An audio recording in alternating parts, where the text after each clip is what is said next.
महाराज जी, आपके चरणों में कोटि कोटि प्रणाम। पूज्य महाराज जी, जब से मांस मदिरा धूम्रपान त्यागा है तब से शारीरिक कष्ट हो रहा है, अतः दुविधा में हूँ। महाराज जी मार्गदर्शन करें।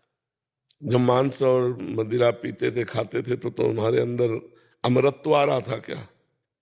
जो गंदगी की है ना उसको धुल जाने दो, इसी जन्म में धुल जाए अच्छा है, आगे तो बढ़िया रहेगा। जो आप किसी भी जीव का मांस खाते हैं तो उस जीव की हत्या होती है। उस जीव की हत्या करने वाला, खाने वाला, लाने वाला, बनाने वाला, ये सब नरकगामी होंगे। शास्त्रीय विधान नहीं है कि आप मुर्गा खाओ, शास्त्रीय विधान नहीं है आपके लिए कि आप मछली खाओ। शास्त्रीय विधान आपके लिए है 56 प्रकार के भोग, 36 व्यंजन, एक से एक शाकाहारी भोजन है। मांसाहारी अपने शास्त्रों में तो नहीं लिखा किसी के लिए कि मांस खाए, ऐसा नहीं लिखा हुआ है।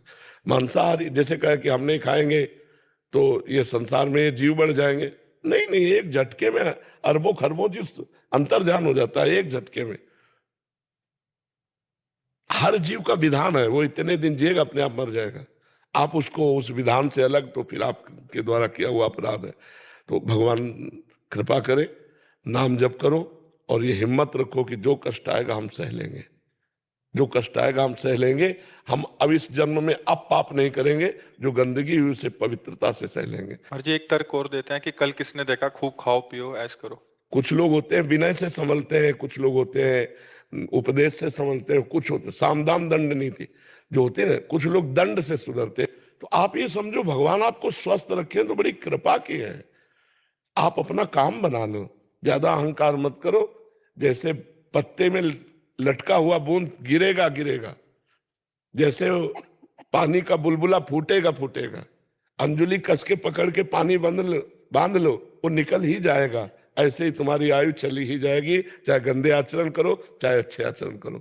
अच्छे आचरण करोगे परिणाम अच्छा होगा, गंदे आचरण करोगे परिणाम गंदा होगा। अब जो कुछ आ रहा है उसे सह लो। देखो, इस जन्म में हमने जानबूझकर किसी जीव को कष्ट तो नहीं दिया होगा।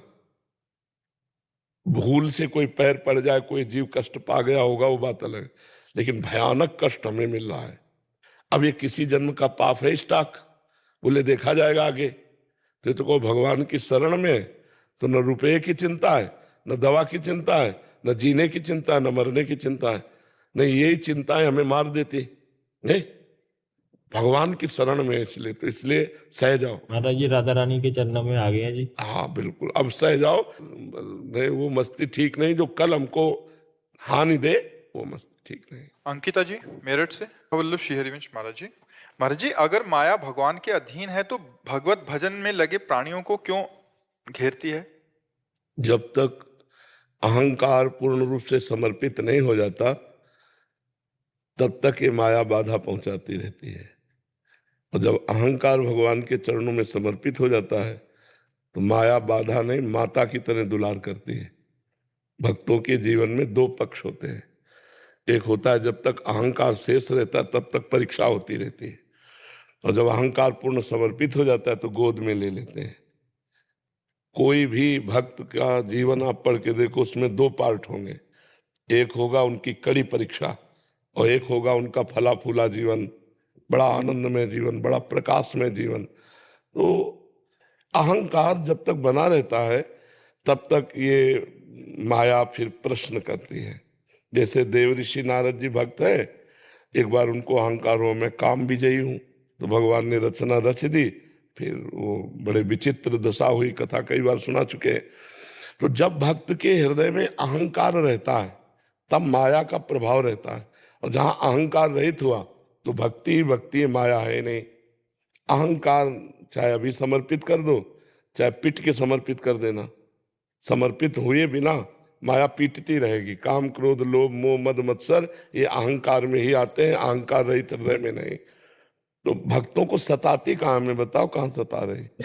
जी कभी भजन में बहुत मन लगता है, बहुत अच्छे से भजन होता है, मन शांत होता है, फिर धीरे धीरे परिस्थिति बस किसी कारणवश भजन कम होने लगता है। अगर भजन कम हो तो भक्त किस बात का? हमें बात से बताओ। हमें सबसे अच्छे प्यारे भगवान लगे और सबसे बड़े भगवान लगे और सबसे महत्वशील भगवान लगे, तो अब हमका कौन सी ऐसी वस्तु व्यक्ति स्थान है जो भगवान से अलग कर दे? कमी हमारी है। हमने भगवान को इतने नीचे स्थान पर रखा है, और भक्त कहलाते हैं अपने को, कि अगर अच्छा भोजन मिल जाए तो भगवान को छोड़ देंगे। अगर हम भोजन में रुचि पूर्वक पा रहे हैं, भगवान का विस्मरण हो गया तो छोड़ दिया ना। छोटे से किसी घटना में भगवान को छोड़ देंगे, किसी व्यक्ति से बात करने में भगवान को छोड़ देंगे, तो हमने भगवान को पकड़ा कहाँ है? त्रिभुवन की राज्य लक्ष्मी देने पर भी जो आधे पल के लिए भगवान को ना भूले, उसे भगवत भक्त कहते हैं। त्रिभुवन की राज्य लक्ष्मी, तो अभी भक्त कहाँ हुए? ये हमारी मना स्थिति है कि हम भगवान को बहुत नीचे स्थान पे रखें। आप हमें बताओ, इस बात को चिंतन करके बताओ।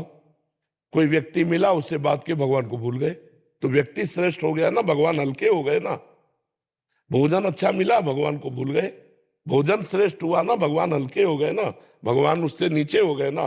कुछ रुपया पैसा, लेन देन, खान पान, भोग सुख सामग्री, जब ब्रह्मादिक के भोग सब विश्वम लागत ताई, नारायण ब्रजचंद की लगन लगी है जाए।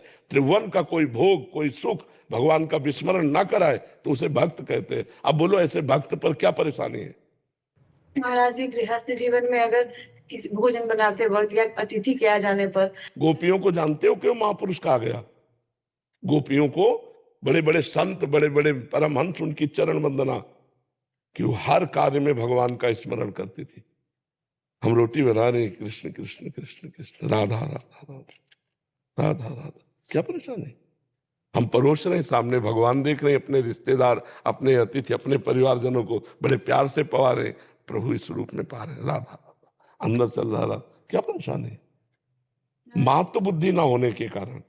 महाराज जी अभी ऐप में जैसे रिमाइंडर आ गया 15 मिनट पे, तो महाराज जी अगर 15 मिनट, ये क्या होता है? राधा नाम का रिमाइंडर लगा दिया कि जैसे आप कहते हैं ना 5-5 मिनट में नाम जप करें, तो तो खत्म होगा। ऐप में हमने वो डाल दिया है। अच्छा। महाराज जी आपकी आवाज में वो राधा वल्लभ श्री हरिवंश हर 15 हाँ, तो वो जुड़े रहे।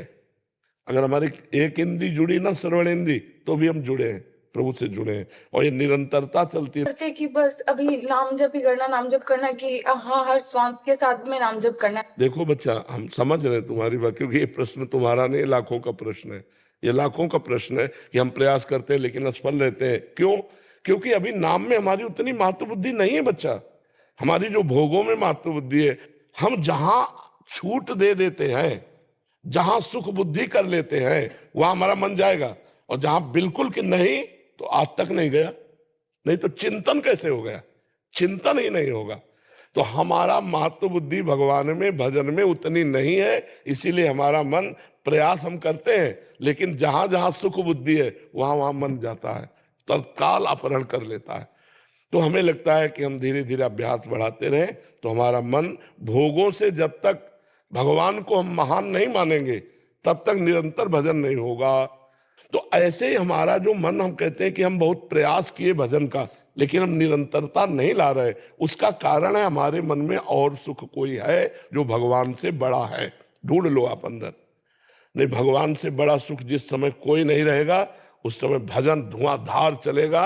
जैसे कामी नारी प्यारी जिम, लोभी जिम प्रिय दाम, तिम रघुनाथ निरंतर प्रिय लागो मोहिराम। अभी भगवान प्रिय नहीं लग रहे, नहीं तो भजन तो रात दिन अपने आप चलता है, अपने आप होने लगेगा।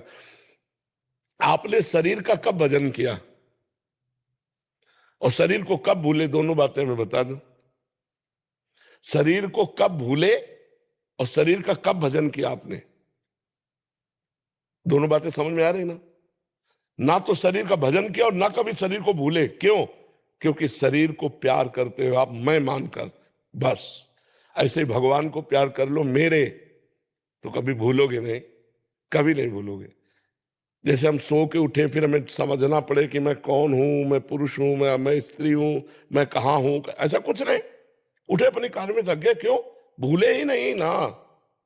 लेकिन भगवान को भूल जाते हैं यार, आधा घंटा से भगवान को भूल गए। क्यों? क्योंकि भगवान अभी शरीर के बराबर प्रिय नहीं है, अभी भोगों के बराबर प्रिय नहीं। ये खूब अंदर की मनन की भी बात हम आपको बता रहे हैं, लिखी पढ़ी बात नहीं। जिस दिन भगवान का स्थान सबसे ऊंचे होगा, उस दिन भगवान का भजन निरंतर होगा, बिना प्रयास के होगा, अनायास होगा। अब ये सत्संग सुनते सुनते संसार के भोगों से राग रहित हो और भगवान को सर्वोच्च स्थान पर रखो, तो हर समय यह जो परे में सहज स्वभाव श्री हरिवंश नाम रस चाओ नाव सुदृढ़ भव तरन को स्वभाव बन जाएगा। राधा राधा श्री हरिवंश, राधा वल्लभ श्री हरिवंश स्वभाव बन जाएगा। राजेंद्र दास जी,